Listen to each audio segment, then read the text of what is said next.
আপনারে ডাকছি আসলে খুব দরকারি একটা কাজে আর কি।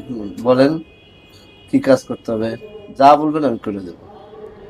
আসলে হয়েছে কি, আমি তো আমার তো বয়স হয়েছে ঠিক না, বিয়ে শাদী তো করা দরকার। অবশ্যই আমি বিয়ে করতে চাই।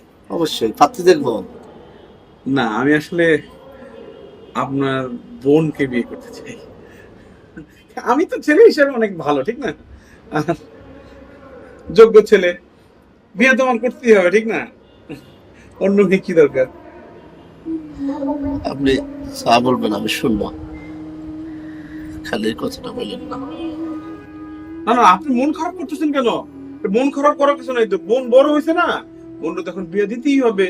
এইটা আপনি আমার কাছে দেন, নাহলে আরেকজনের কাছে দিবেন। কি দরকার আপনার বাইরে দেওয়ার? আপনার নিজের মানুষ, নিজের, আপনি কি চান না আপনার বোনকে আপনি ভালোবাসেন না? অবশ্যই ভালোবাসেন। আর আপনি মন খারাপ করেন কেন? আপনি মন খারাপ করলে তো হবে না।